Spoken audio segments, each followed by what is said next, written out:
Dios les bendiga. Somos Iglesia Amisadai y estamos prosiguiendo con el estudio del libro a los Efesios, como lo hemos venido haciendo las últimas semanas.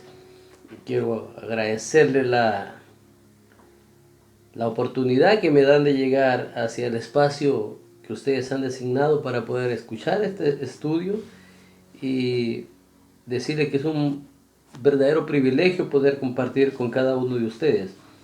En esta ocasión voy a tomar la lectura del capítulo 2, del versículo 11 al 22, y luego voy a saltar al capítulo 4, del versículo 1 al 16. Vamos a avanzar un poquito más con nuestra lectura para poder cubrir algunos conceptos que queremos expresar en esta oportunidad. Leo la palabra en el nombre del Padre, del Hijo y de su Santo Espíritu. Por tanto, acordaos que en otro tiempo vosotros, los gentiles, en cuanto a la carne, erais llamados incircuncisión, por la llamada circuncisión hecha con la mano en la carne. En aquel tiempo estabais sin Cristo, alejados de la ciudadanía de Israel y alejados de los pactos de las promesas, sin esperanza y sin Dios en el mundo. Pero ahora en Cristo Jesús, vosotros que en otro tiempo estabais lejos, habéis sido hechos cercanos por la sangre de Cristo, porque en Él es nuestra paz, que de ambos pueblos hizo uno, derribando la pared intermedia de separación, aboliendo en la carne las enemistades de la ley, de los mandamientos expresados en ordenanzas, para crear en sí mismo de los dos un solo y un nuevo hombre, haciendo la paz, y mediante la cruz reconciliar con Dios a ambos en un solo cuerpo, matando en ella las enemistades. Y vino y anunció las buenas nuevas de paz a vosotros que estabais lejos, a los que estaban cerca, porque por medio de él los unos y los otros tenemos entrada por el mismo Espíritu al Padre. Así que ya no sois extranjeros ni advenedizos, sino ciudadanos de los santos miembros de la familia de Dios, edificados sobre el fundamento de los apóstoles y profetas, siendo la principal piedra del ángulo Jesucristo mismo. Él en quien todo el edificio, bien coordinado, va creciendo para ser un templo santo en el Señor, en quien vosotros también sois juntamente edificados para morada de Dios en el Espíritu. Capítulo 4, versículo 1. Yo pues, dice Pablo, preso en el Señor, os ruego que andéis como es digno de la vocación en que fuiste llamados, con toda humildad y mansedumbre, soportándonos con paciencia los unos a los otros, solícitos en guardar la unidad del Espíritu en el vínculo de la paz, un cuerpo, un espíritu, como fuisteis llamados, en una misma esperanza de vuestra vocación, un Señor, una fe, un bautismo, un Dios y Padre de todos, el cual es sobre todo y por todos y en todos. Pero a cada uno de nosotros fue dada la gracia conforme a la medida del don de Cristo, por lo cual dice, subiendo a lo alto, llevó cautiva la cautividad y dio dones a los hombres. Y eso de que subió, ¿qué es? Sino que también había descendido primero a las partes más bajas de la tierra.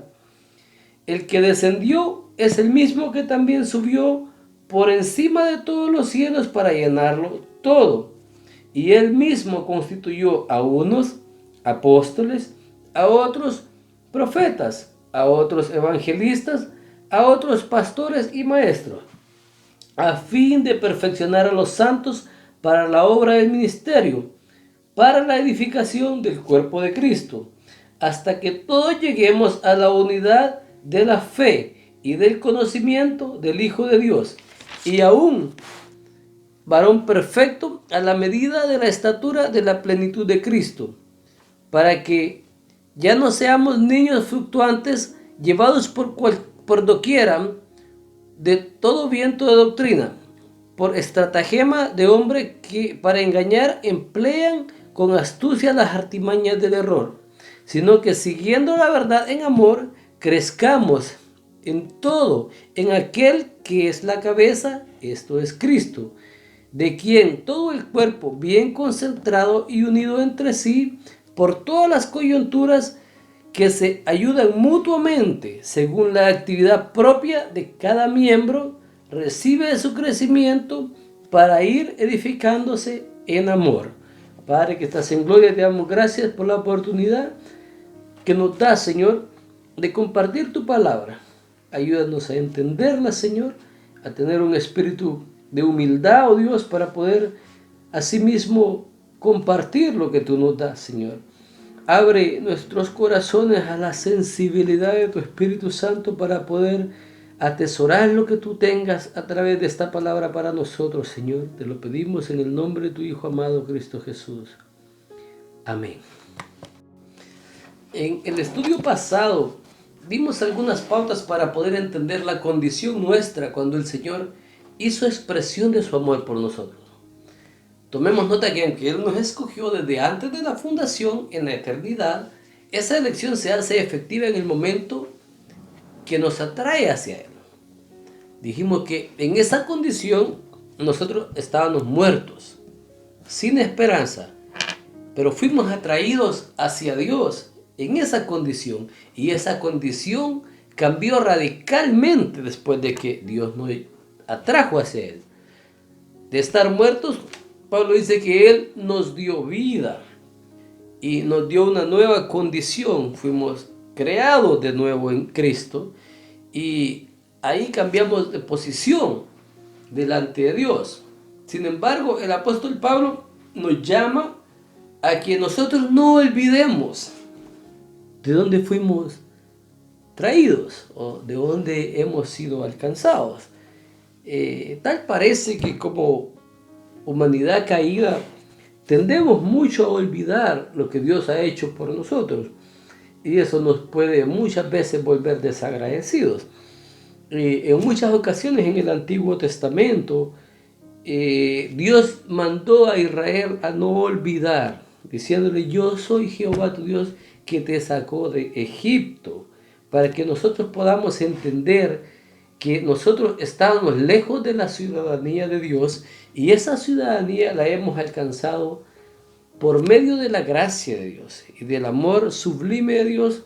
Por lo tanto, debemos de tener siempre presente en nuestra mente cuál era nuestra condición pasada y por qué tenemos esta condición hoy día presente, para nosotros poder tener un agradecimiento fidedigno a Dios.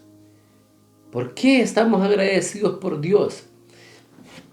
Cuando Dios saca al pueblo de Israel de Egipto, una de las cosas que ellos celebraron allí fue la Pascua. Y una de las cosas que comían en la Pascua eran hierbas amargas. Y las hierbas amargas, Dios le dice a Moisés que comieran esas hierbas amargas para que recordaran cuál amargo había sido su vida en Egipto. Dios nos llama a recordar siempre quiénes somos, para que tengamos presente que la vida pasada nunca fue mejor que la vida que tenemos hoy en Cristo Jesús. Y Pablo introduce este pasaje diciendo: acordaos que en otro tiempo vosotros los gentiles, en cuanto a la carne, y se está refiriendo al pueblo que no es judío, dice: vosotros los gentiles eran todos aquellos, somos todos aquellos que no éramos judíos de descendencia, que no veníamos del linaje de alguna tribu de Israel. Entonces todos ellos éramos gentiles, los llamados judíos según la carne. Los judíos nos veían de cierta manera que nosotros no teníamos ninguna participación en la obra redentora de Dios hacia la creación, que solo ellos eran parte de eso. Sin embargo, el apóstol dice que aunque nosotros estábamos ahí, habían otros planes para el Señor Jesús, y esos planes se hicieron efectivos en la cruz del Calvario. Dice que nosotros estábamos lejos, según el concepto teológico que manejaban los judíos, no estábamos siendo partícipe de esa salvación. Y eso nos lleva a nosotros a pensar qué tan lejos nosotros estábamos de Dios, qué tan separados. Los judíos tenían cierta ventaja por encima de nosotros, y era la revelación que progresivamente Dios les había dado y que había mantenido en una revelación progresiva hasta llegar y cerrar todo el canon del Antiguo Testamento. Ellos poseían todas esas promesas de Dios. Sin embargo, nosotros como gentiles, y por el resto de afuera, no teníamos esa revelación. Y si por algún momento, por alguna circunstancia, algún gentil había sido bendecido por tener alguna copia o algo de esto, todavía esas promesas no eran para él, o no se hacían eficaces, ya que todas las promesas venían dirigidas al pueblo de Israel. Recordemos, en los primeros capítulos de Hechos, había un etíope, un eunuco que bajó a adorar a Israel, y cuando él va subiendo, va leyendo el libro de Isaías, y tiene que venir Felipe y le dice, ¿entiendes lo que lees? Y él le dice, ¿cómo voy a entenderlo si nadie me lo explica? Entonces Felipe viene y le explica lo que había pasado en Jerusalén y cómo esas profecías se hacían efectivas en la persona de Jesús. Esa es la persona de Jesús, donde se hacen efectivas estas bendiciones, y que nosotros, los que no éramos pueblo, venimos a ser pueblo y venimos a ser juntamente con el pueblo de Israel, y adoptamos y somos injertados para salvación. Pablo nos dice que en otro tiempo no éramos pueblo, pero que ahora hemos venido a ser un solo pueblo junto al Israel histórico. Y el único medio por lo cual nosotros venimos a ser un solo pueblo es por la sangre de Cristo. Es eso lo que nos acerca a todas las promesas cumplidas en el desarrollo de la historia, tanto para judíos como para gentiles. Son juntamente unidas en un solo cuerpo. Y es por medio de la sangre derramada en la cruz que nosotros venimos a ser ciudadanos y miembros de la familia de Dios. Y con ello tenemos todos los beneficios de un hijo, de una adopción fidedigna. Somos nosotros herederos juntamente con Cristo de las bendiciones derramadas por el Padre a través de Él. El apóstol Pablo nos presenta un estatus diferente delante de Dios, ya no como lejanos sin esperanza, sino siendo parte del plan divino, sumándonos a la familia. Y con esto nos dice que nuestra estructura familiar es nueva y que ya no somos extranjeros, sino que somos parte de ese plan eterno de Dios de salvación. Es importante que el apóstol Pablo, cuando introduce el concepto de esto, utilice de primero la analogía de la cabeza, y ahora está utilizando una analogía familiar.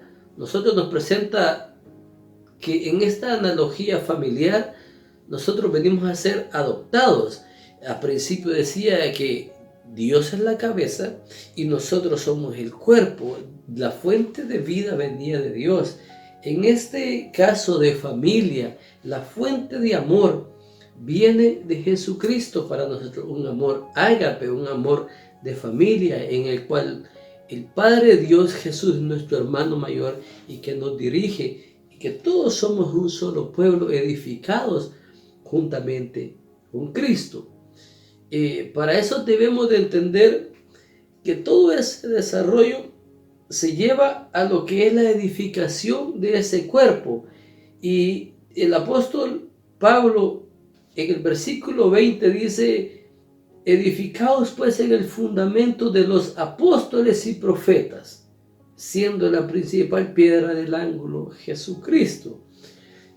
Cuando hablamos del carácter de la cabeza dirigiendo al cuerpo, puse otros ejemplos, y uno de los ejemplos que puse fue cuando Jesús venía bajando de Cesarea de Filipos y le dice a Pedro, de cierto Pedro te digo que sobre esta roca yo edificaré mi iglesia. El concepto de edificación es que Jesús es el centro de la predicación de la gracia. No pudiera haber nada sin la muerte y resurrección de Cristo. Por lo tanto, todo el concepto de que nosotros venimos a ser familia, de que nosotros venimos a cumplir el plan de Dios y que antes no teníamos esperanza y ahora venimos a tener nueva esperanza, está basado precisamente en la obra redentora de Cristo. Él es la piedra angular, pero hay conceptos importantes aquí, que es en el versículo 20 los fundamentos en los cuales debemos de establecer toda esta base de nuestra fe. Esos fundamentos, el apóstol Pablo dice que son los apóstoles y los profetas. Cuando nos referimos a apóstoles y profetas, debemos de entender que el apóstol no está pensando en un concepto carismático del ministerio profético. El apóstol Pablo está hablando de las profecías del Antiguo Testamento, de cómo el Antiguo Testamento moldeaba el impacto de la vida de Cristo, de todas las profecías que el Antiguo Testamento traía, desembocaban y apuntaban a la persona de Jesucristo. Desde el capítulo 3 del libro de Génesis, nosotros vemos el protoevangelio en el que Dios anuncia ya la primera venida del Mesías. Y en todo el desarrollo del Antiguo Testamento vemos que apunta hacia ese suceso futuro que era la venida de Cristo. Entonces debemos de entender que el ministerio profético está dirigido por más de 2000 años a través del desarrollo de cómo Dios progresivamente fue hablando de la redención de Israel. En el Nuevo Testamento nosotros encontramos muy pocas alusiones a sucesos proféticos. Por ejemplo, Hechos capítulo 21, verso 8, habla de un suceso en especial, en este caso, unas jovencitas, hijas de Felipe, el que fue escogido como uno de los 7 diáconos, que la Biblia dice que profetizaban. Y ahí vemos desarrollarse, porque tampoco dice que profetizaban estas niñas, o qué tipo de carácter profético tenían. Pero habla de Gallo, alguien que sí le dio una profecía específica al apóstol Pablo, pero es una profecía específica. Por lo tanto, cuando Pablo habla acá de que el fundamento son los apóstoles y profetas, está hablando de un fundamento histórico sólido.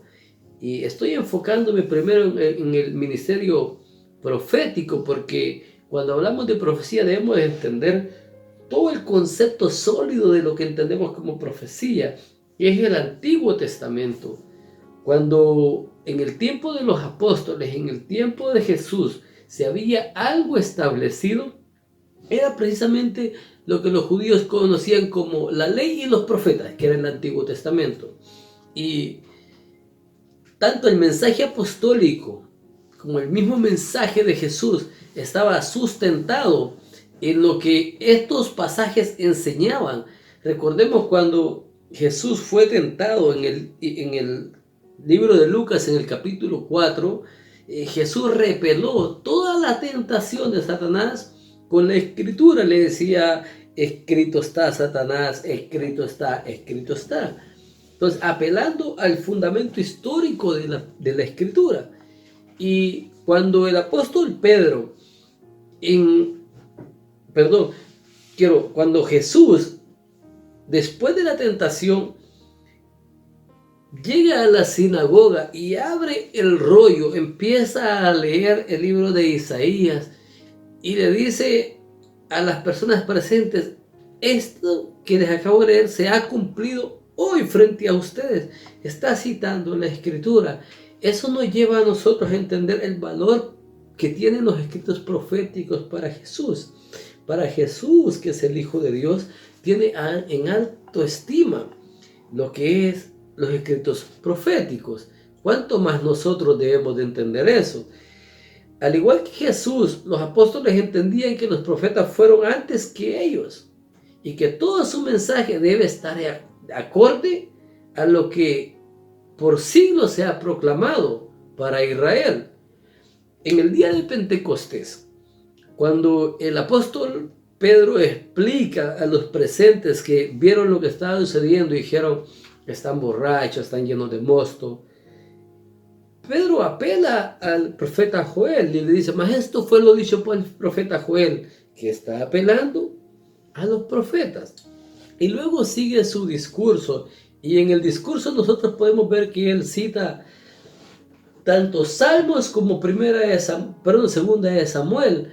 El discurso está cargado literalmente del Antiguo Testamento. Entonces todo lo que los apóstoles predicaron tiene su base en la obra redentora histórica de Jesucristo, pero la obra redentora histórica de Jesucristo tiene su base en el Antiguo Testamento. Los apóstoles tenían bien marcado el hecho de entender la importancia de la Escritura.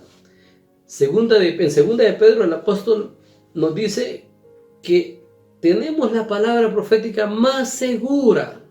Y voy a leer eso, segunda de Pedro capítulo 1, versículo 19. Dice, porque tenemos la palabra profética más segura, la cual hacéis bien en estar atentos, como a una antorcha que alumbra en un lugar oscuro, hasta que el día esclarezca y el lucero de la mañana salga en vuestros corazones. Entendiendo primero esto, que ninguna profecía de la Escritura es de interpretación privada. Y esto es por qué es tan importante el fundamento profético. Porque nunca la profecía fue traída por voluntad humana, sino que los santos hombres de Dios hablaron siendo inspirados por el Espíritu Santo de Dios. O sea, la profecía que estaban dando venía directamente de Dios hacia el hombre. Por eso tiene una vital importancia en el desarrollo del fundamento de nuestra fe. En armonía con eso, el apóstol Pablo en 1 Corintios 15, cuando está haciendo una defensa de la resurrección de Cristo, dice que los padecimientos, la muerte y resurrección de Cristo fue conforme a las Escrituras, y con ello nos refiere, al igual que Pedro y aquí al mismo Jesús, a lo fidedigno de la revelación de Dios por medio de los profetas. Los profetas deben y deberían de tener en el desarrollo de nuestra vida una vital importancia. Debemos de edificar nuestra vida, construir nuestra vida a los fundamentos que los profetas dieron. Pero dice apóstoles y profetas. Debemos de entender algo importante, que mientras Pablo escribía esto, se estaba desarrollando apenas el primer siglo y los escritos apostólicos se están desarrollando juntamente con él. Los apóstoles fueron prácticamente los que Dios utilizó para traernos todo el resto de la Escritura y cerrar el canon en el libro de Apocalipsis. Casi todo el Nuevo Testamento fue escrito por los apóstoles, a excepción de un par de libros, más que todo Lucas y Marcos. Sin embargo, aunque Lucas y Marcos no fueron apóstoles, estaban muy ligados a los apóstoles. Lucas era el compañero de viaje de Pablo y lo escuchamos muchas veces, como Pablo lo menciona, lo cita, y es de vital importancia para su ministerio. En cuanto a Marcos pues era Juan Marcos, el sobrino de Bernabé, quien en el primer viaje misionero se fue con Pablo y Bernabé, y luego se regresó por algunas diferencias que tuvieron con Pablo. Sin embargo, más tarde, Pablo diría que Marcos le es útil en el ministerio, porque hubo una reconciliación, un acercamiento entre ellos, y aparte de eso, la tradición histórica habla de que Marcos era prácticamente un tipo de secretario de Pedro en Roma. El libro de Marcos se cree que está basado en las homilías o predicaciones del apóstol Pedro en Roma. Por lo tanto, estamos hablando de dos personas bastante ligadas con lo que es el desarrollo del cristianismo. Los apóstoles fueron los que le dieron vida a este escrito que nosotros tenemos hoy día. Ellos fueron de vital importancia y lo siguen siendo para nuestros días. Nosotros leemos que el enfoque del ministerio apostólico de Pablo hacia los gentiles fue muy importante en el desarrollo del cristianismo. Cuando Dios llama a Pablo, lo llama directamente a trabajar con los gentiles. ¿Por qué digo esto? Porque Pablo tiene una importante misión dentro de los apóstoles. Yo más adelante voy a tocar ciertos matices de eso, y no leí el capítulo 3 porque quería pasar un poco volando por ahí, pero es importante que en el capítulo 3 Pablo habla del ministerio de él como apóstol, porque hay que darle autoridad al escrito de Pablo, hay que entenderlo.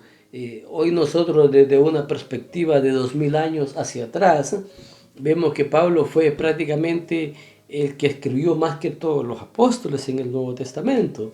Sin embargo, en el tiempo de Pablo, debemos de considerar que Pablo no conoció personalmente a Jesús. No caminó con él, no estuvo 3 años y medio con él, pero Pablo tuvo un encuentro personal con Dios camino a Damasco. Y en ese encuentro, el Jesús resucitado se le apareció a Pablo y transformó su vida. Le dice: Pablo, Pablo, ¿por qué me persigues? Y donde le dice: ¿por qué me persigues? Porque estaba persiguiendo a la iglesia, que es el cuerpo de Cristo. Pablo va a casa de uno de los discípulos llamado Ananías, y este viene y ora, y la ceguera que Jesús le provocó fue sanada en ese momento. Dios había preparado a Ananías para esto. Eso transformó la vida de Pablo. El hecho de que estemos hablando de los apóstoles como la base fundamental o el fundamento importante de edificar, es porque los apóstoles tuvieron una importancia dentro del desarrollo del cristianismo. Los apóstoles eran personas comunes y corrientes, como usted y yo. Hay un libro muy bueno que el pastor John MacArthur escribe concerniente a la vida de ellos, y precisamente se llama 12 hombres comunes y corrientes. Sin embargo, debemos de tener cuidado con creer que eran simplemente personas comunes también, porque Dios los sacó de esa vida común para cumplir una misión. Dios les llamó personalmente para que cada uno de ellos cumpliera una misión en específico. A excepción de Pablo, ellos comieron con él, tuvieron un entrenamiento personal e intensivo por 3 años y medio con Jesús mismo. Como dije antes, ellos escribieron gran parte del Nuevo Testamento, y la autoridad que ellos tienen dentro del desarrollo histórico de la iglesia es importante hasta nuestros días. Lo que cada uno de ellos escribió en este que nosotros tenemos acá en este libro santo es importante para el desarrollo de nuestra vida cristiana. Entonces, cuando el apóstol dice que edifiquemos sobre el fundamento de los apóstoles y profetas, debemos de tomar en cuenta el material profético y el material apostólico para ser edificado. 2 más 2 entonces. ¿Dónde debemos de ser edificados? En lo que dijeron los profetas y en lo que dijeron los apóstoles. Y eso nos lleva a nosotros a una sola base de ser edificados: la Escritura, siendo la piedra principal Jesucristo mismo. ¿Hacia dónde apuntaba lo que los profetas decían? Hacia Cristo. ¿De qué hablaron los apóstoles? De Cristo. Entonces, nosotros estamos hablando que cuando el apóstol dice que seamos edificados en el fundamento de apóstoles y profetas, tenemos que ir a la fuente de lo que dijeron ambos grupos. Y eso nos lleva a una sola definición que dice la Biblia. Toda nuestra vida espiritual en el crecimiento en el Señor debe estar basados en qué dice la Escritura. Lo que los reformadores más tarde llamarían en el siglo XV sola Escritura. Aclarando un poco estos versículos, vamos a ir concluyendo, vamos a ir descendiendo con lo que dice el capítulo 4. Pablo dice que está preso y luego dice que andemos con la vocación con que fuimos llamados en toda humildad y mansedumbre, comportarnos en paciencia los unos con los otros.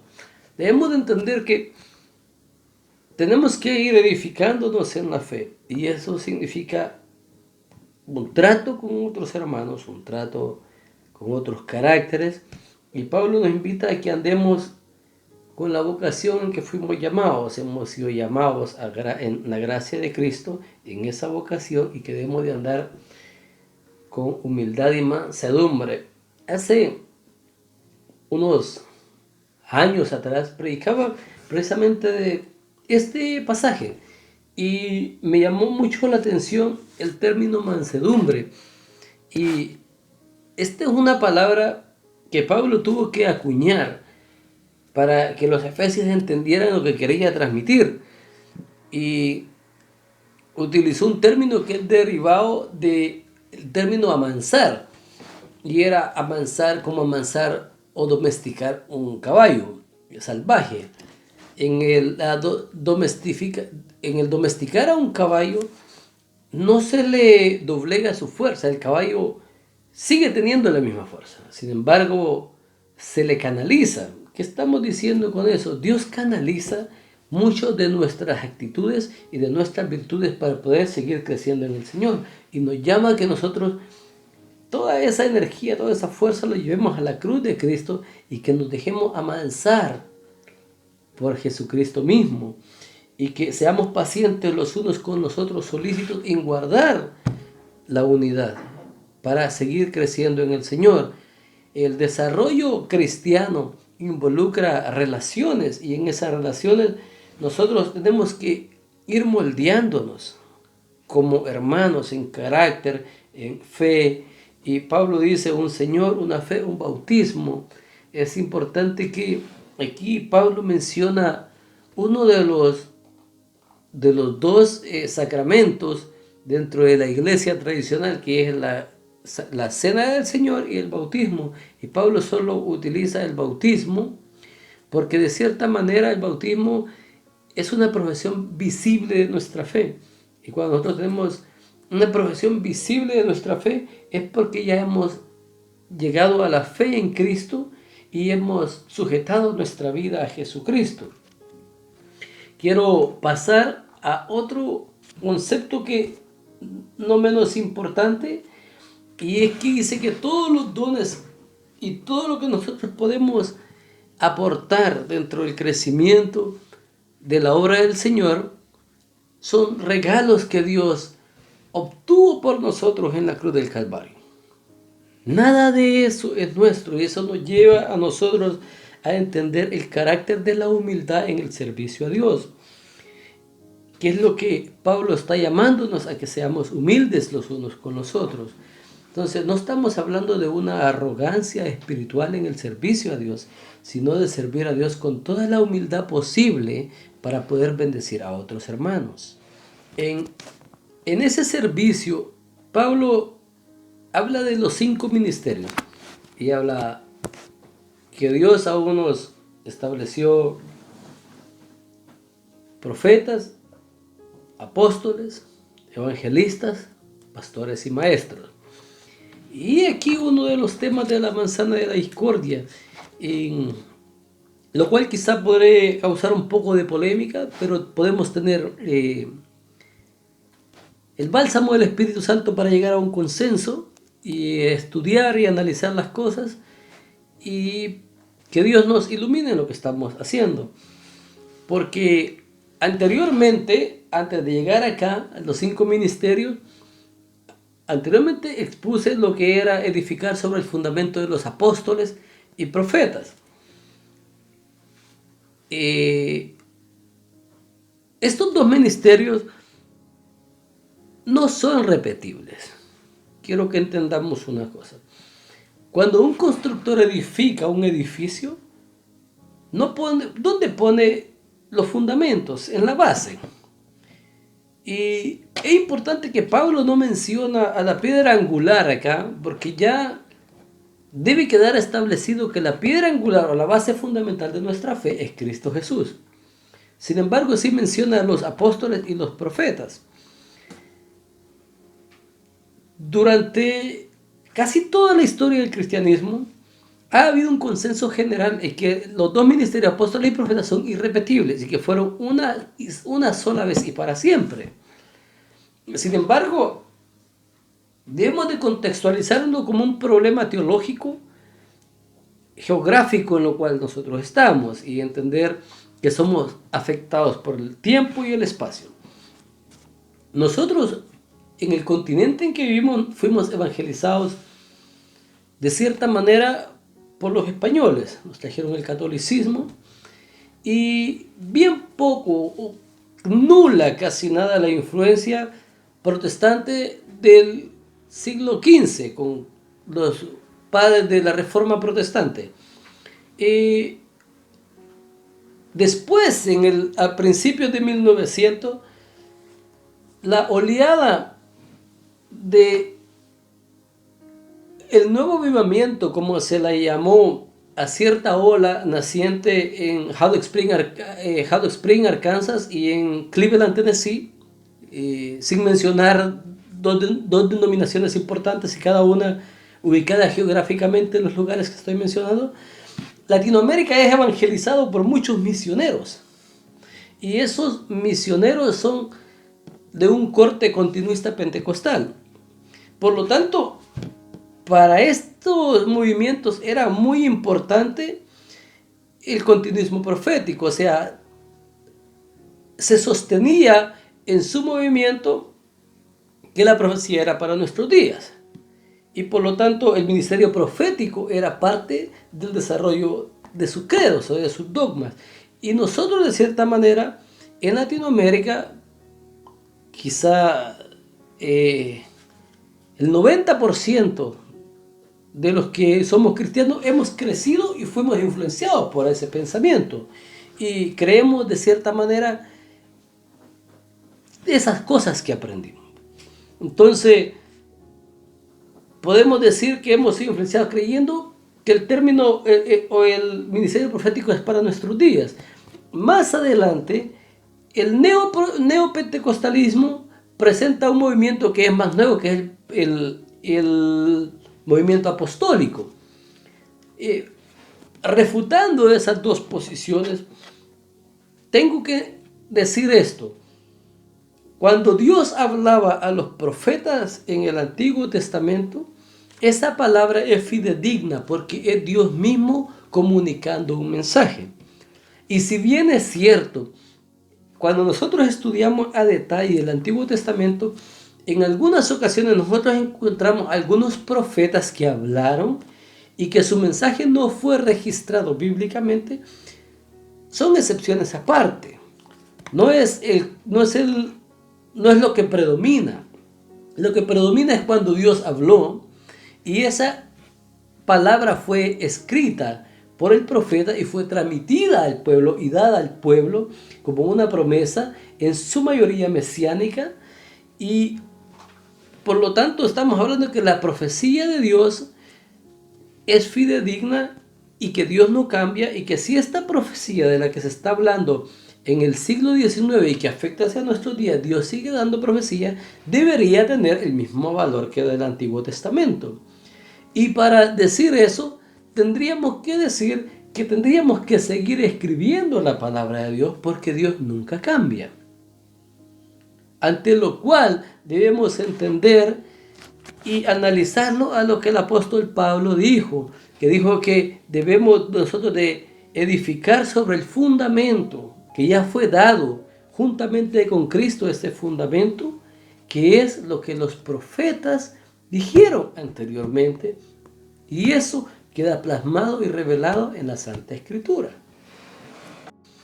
Entendiendo que es un tema sensible y que el espacio de una enseñanza tan corta no da para poder argumentar todos los puntos a favor de definir lo que era el profeta y su importancia, yo recomendaría que algunos hermanos que estén interesados en abordar el tema, un libro del escritor Leon Allegud, que era un profesor por muchos años del Seminario Bautista. El libro se llama Israel y los profetas, porque así nosotros nos podemos dar una idea más amplia de lo que es el carácter del profeta y poderlo analizar y contextualizarlo y llevarlo a la aplicación de esos parámetros y medir la profecía en nuestros días. En cuanto al ministerio apostólico en nuestros días, es un movimiento más reciente.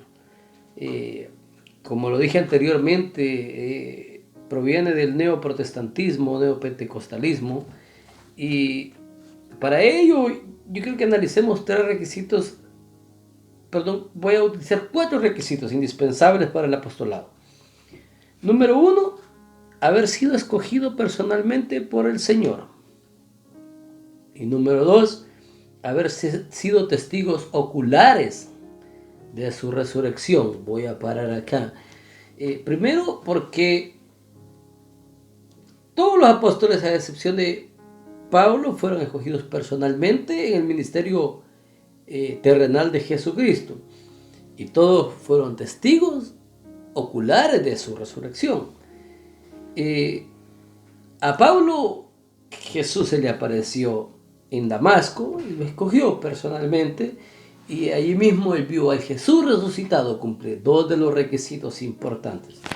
Por la distancia del tiempo que hay hacia ese entonces, estos 2 requisitos son incumplibles. Sin embargo, algunos de los pseudoapóstoles contemporáneos podrán decir que al igual que a Pablo, a ellos también se les apareció y que también lo vieron. Y yo no puedo refutar esa experiencia personal que ellos dicen haber tenido.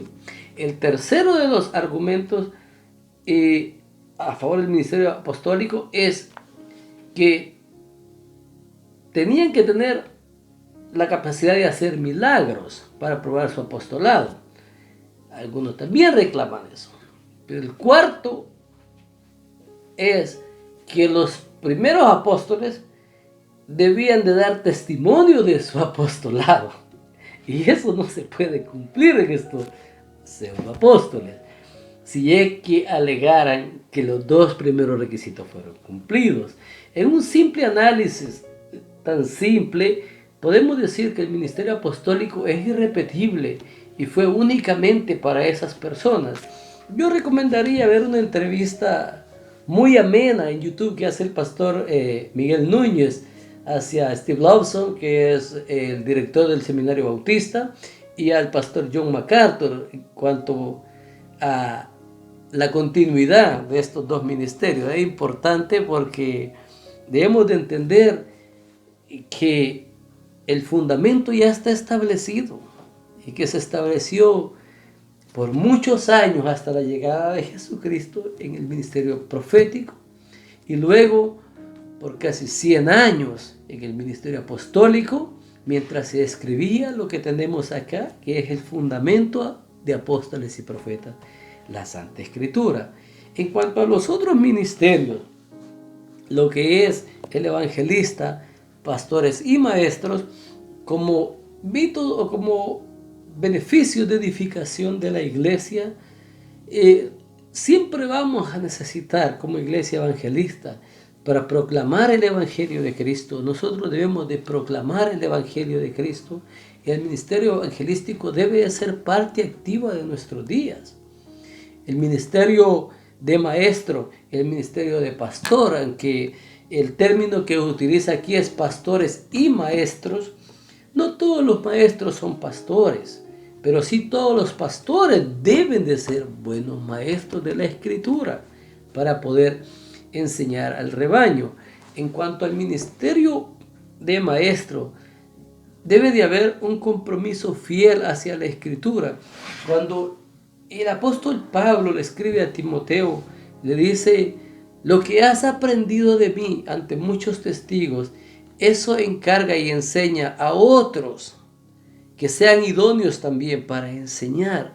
Entonces debe haber una preparación del maestro en la Escritura para poder ser fidedigno a lo que ésta enseña y poderla transmitir para el crecimiento espiritual de la iglesia. Todos los ministerios, tanto los apóstoles y profetas que quedaron plasmados en la Escritura, como el evangelista que se desarrolla para llevar el evangelio de Cristo, los maestros y los pastores, son para que seamos cimentados en la palabra de Dios como iglesia hacia el crecimiento y podamos tener una fe estable y no seamos llevados por cualquier viento de doctrina, como dice el apóstol Pablo. Que Dios les bendiga.